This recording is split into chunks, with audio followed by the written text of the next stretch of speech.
S와 중국 Je-20 맞붙으면 어느 쪽이 우세할까? 붙어봐야 알겠지만 다양한 경로로 입수한 정보를 토대로 분석하자면 KF-X의 압승으로 점쳐진다. 5세대 스텔기인 Je-20을 어떻게 4.5세대인 KF-X가 이길까? 5세대 전투기를 구분짓는 가장 핵심은 스텔스 기능에 있다. 이미 상식화된 이야기지만 요즘 말하는 스텔스라는 것이 완전히 보이지 않는다는 것이 아니라 레이더에 잡혀도 새나 곤충만큼 작게 보인다거나 그래서 아주 가까운 거리에 있어야만 레이더에 나타나는 것을 말한다. 적기를 향해 미사일을 쏘던 기관포를 쏘던 레이더에 나타나야라고 늘 걸어 쏠 수가 있는데 레이더가 표적을 포착하지 못하면 무용지물이 되기 때문이다. 레이더 전파를 입사 원점이 아닌 전혀 다른 방향으로 돌아가도록 기체의 각 부분의 각도를 세심하게 정렬한다거나 전파를 흡수할 수 있는 물질을 도료로 만들어 칠하는 방법을 사용한다. 말이 쉽지 매우 어려운 기술이다. 마하의 속도로 나는 전투기의 특성상 기체 표면을 타고 흐르는 공기의 흐름을 제대로 제어하지 못하면 비행 성능이 떨어지거나 추락 등 사고에 위험성이 크기에 그런 것까지 감안해서 기체를 스텔시하게 만든다는 게 매우 어려운 문제다. 전파 흡수 도료란 것도 흡수율이 얼마나 되는지, 다양한 주파수 대역에서 고란 흡수율을 내는 물질을 만들 수 있는지, 그것을 기체에 도포했을 경우 안정적으로 붙어있는지 등등 해결해야 할 난제가 한두 가지가 아니다. 이 점에서 중국의 Je-20은 전문가들이 많은 회의적 분석을 하고 있다. 일단 기체 형태가 스텔스에 매우 불리한 델타의 카나드 형태라는 것이다. 기동 성능을 높이기 위해 앞쪽에 달아놓은 카나드가 스텔스성을 크게 떨어뜨리기 때문에 스텔스기에는 거의 적용하지 않는 형태다. 그도 그럴 것이 작년에 인도 측이 Je-20 레이더로 포착을 했는데 4세대 전투기만큼이나 크게 잡혔다고 한다. KF-X는 전체적 외형은 스텔스기의 형태를 가지고 있지만 미사일을 내부 수납 형태가 아닌 반매립 형태로 달기 때문에 스텔스기가 아니라고 하고 있는 것이다. 일단 그 점만 빼면 Je-20보다는 더 진전된 스텔스 형태를 취하고 있다. 그런데 우리가 주목할 것은 외형이 아니라 외피에 바르는 스텔스 도료에 있다. 지금 흘러나오는 정보에 의하면 우리가 개발한 스텔스 도료의 개발 역사는 의외로 길다. 1990년대부터 연구를 시작했다고 한다. 그동안 300여 종의 물질을 개발해냈는데 외국의 금속성 물질이 아니라 탄소융합 물질로서 비금속 소재다. 그리고 자연계에 존재하지 않는 인공 소재라고 한다. 다양한 주파수 대역에서 매우 뛰어난 전파 흡수율을 보이고 있고 이를 다중 적층 필름 형태로 개발해서 F-35 등 외국의 스텔스 도료처럼 바르는 것이 아니고 필름을 부착하는 방식이라고 한다. 이미 오래전부터 F-4 등 구형 전투기에 부착해 시험을 해왔다고 하는데 상세한 정보를 공개하지 않아 우리는 그 수준을 알 수가 없지만 매우 뛰어난 스텔스 성능을 보이고 있다고 한다. 비록 KF-X가 무장을 방매립하는 세미스텔스 형태이긴 하지만 중국의 Je-20보다 스텔스 성능에서 더 우세할 것이라고 전문가들은 보고 있다. 그리고 2030년대에 출고될 배치 -3 버전부터는 완전한 스텔스로서 F-35보다 스텔스 성능이 더 뛰어난 것을 개발한다는 게 우리 계획이다. 중국 Je-20의 레이더는 AESA 레이더로서 이스라엘 ELTA사 제품이다. 개발된 지도 오래된 레이더로서 갈륨기 속의 제품인 것으로 알려져 있다.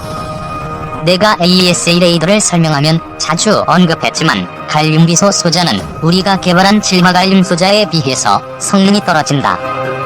우리가 개발한 AESA 레이더는 미국, 일본만 적용하고 있는 질화갈륨 소자로 만든 것으로서 그 소자도 국산이며 미국이나 일본의 질화갈륨 반도체와 다른 기술로 만든 것으로서 성능이 더 뛰어나다. AESA 레이더를 먼저 개발하고 미국에 근접한 기술력을 자랑하는 이스라엘이 우리 AESA 레이더를 시험 평가를 하고 극찬을 하며 비밀에 붙이자고 할 정도의 기술이라면 승부는 끝난 것이지 않겠는가. 요즘 무기들은 보다 먼 거리에서 먼저 보고 먼저 쏘는 쪽이 승리하는 것이고 그 핵심이 레이더의 성능이라는 것은 상식이다. 이스라엘제 LM-2052 AESA 레이더의 경우 탐지거리가 160km, 모듈 수가 1290개라 한다. 그런데 우리 KF-X용 AESA는 더 뛰어난 소자로 낸 모듈이 1200에서 1300개일 것이라는 소리만 들린다. 정확한 것은 극비상황이 관계로 단언은 할 수 없지만 그 전기적 특성을 고려해 계산해보면 최소로 잡아도 200km는 넘는 등지거리를 가지게 될 것이다. 계산상으로는 250km도 넘을 것이라고 보여지지만 애써 자랑할 필요성이 없을 것 같아 그냥 세간의 추측에 따르겠다.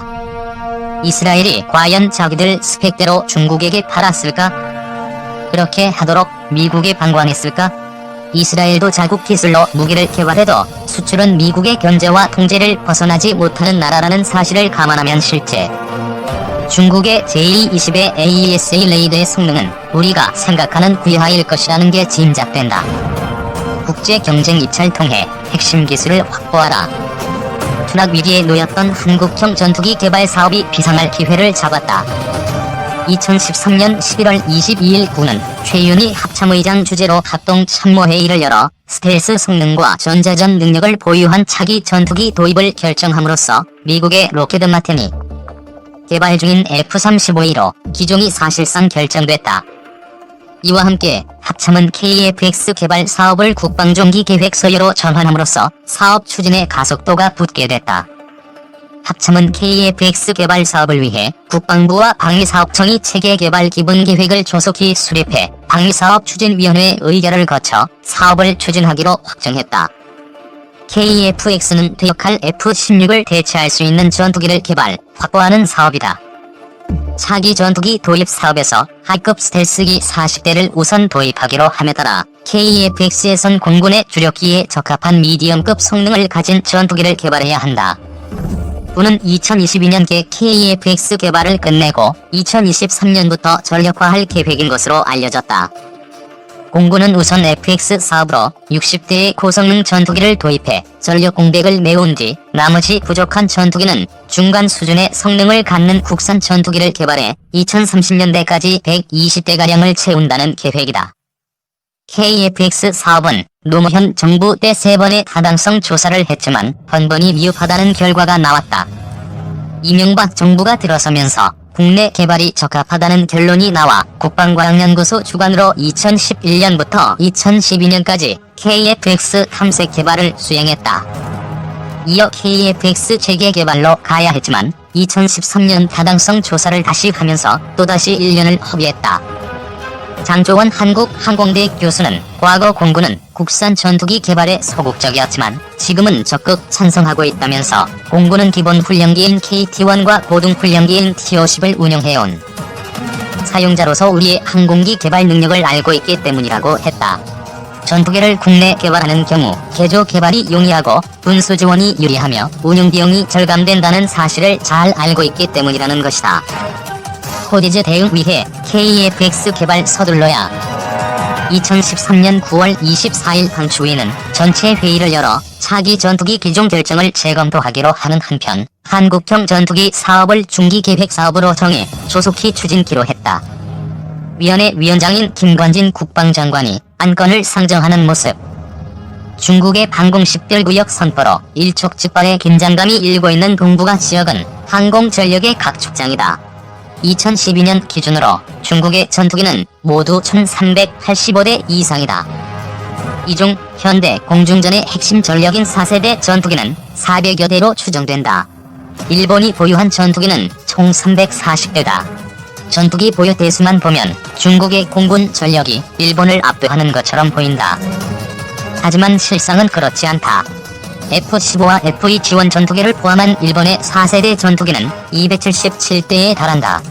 구형 3세대 전투기는 F-4EJ 63대뿐이다. 일본 공군은 전투기 숫자는 적어도 주력 전투기인 F-15J를 지속적으로 성능 개량하는 등 실속 있는 전력을 보유하고 있다. 일본은 이미 2011년 12월 미국이 개발한 스텔스기인 F-35 42대를 도입하기로 결정했다. 이 중 4대는 완제품을 사오고 38대는 일본에서 조립 생산할 계획이다. 조립 생산을 위해 추가로 4조 원 이상의 방위비를 쏟아부을 전망이다. 북한 공군력은 질보다 양이다.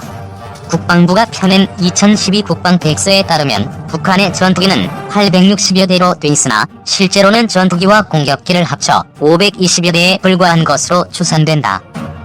북한이 보유한 4세대 전투기는 미그-29 한 기종으로 40여 대 정도다. 3세대 전투기까지 포함해도 100대를 넘기 어렵다. 나머지는 대부분 1960년대 기술로 제작한 2세대 전투기다.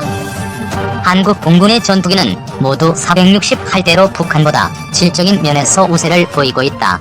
이 중 4세대 전투기는 F-15K와 KF-16CD를 합쳐 230여 대에 달한다.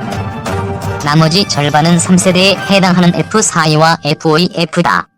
중국과 일본에 비교하면 현저하게 열세다. 이런 상황에서 이전 세대의 전투기보다 6배 이상의 전투력을 갖춘 스텔스기를 도입하는 것은 의미 있는 전력 증강으로 평가된다. 스텔스 전투기로 적전투기 6대를 격추하는 동안 아군의 피해는 1대에 불과했다. 특히 F-22는 2006년 가성 공중전 훈련에서 적기를 144대나 격추시키는 동안 단 한 대도 격추되지 않았다고 한다. F-22의 후속 기종인 F-35는 5세대 전투기의 가장 발전한 기술을 적용한 스텔스기다. 속도와 여도 등 동북아에서 영토 문제가 부각됨에 따라 전문가들은 한국의 KF-X 사업도 속도를 내야 한다고 충고한다. 건국대 무기체계 기념기발용연구소 신보현 소장은 중국은 자국산 스텔스기인 J-20과 J-31을 시험 비행 중에 있고 J-20은 2017에서 2019년, J-31은 2020년 이후 실전 배치를 목표로 하고 있다면서 일본도 2007년 스텔스기 개발을 발표한 이래 신신 전투기 개발에 박차를 가해왔고 내년 3월 F-22 레터를 형상화한 신신 전투기를 시험 비행할 것으로 보인다고 했다. 신 소장은 이어도 문제 등 대북 대응 능력을 넘어 러시아, 중국, 일본 등과의 동북아 지역 분쟁에 적극적으로 대처하려면 KF-X 개발을 서두르는 방법밖에 없다면서 독자적 능력 갖추려면 특수임무를 띠는 F-35와 같은 스텔스기를 보유하는 한편 평시 임무에 특화된 4세대 전투기를 대량으로 확보해야 한다고 했다. 그는 KF-16 업그레이드도 한개 대대씩 순차적으로 이루어져야 하는 상황에서 F-4 팬텀과 FA-50으로는 주변국의 첨단 하이급 전투기를 밀어낼 수 없다면서 밀어내기 임무에 특화된 KF-X 미들급 전투기가 상당수 필요하다고 했다.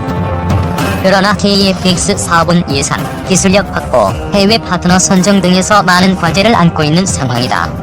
그야말로 산 넘어 산이다.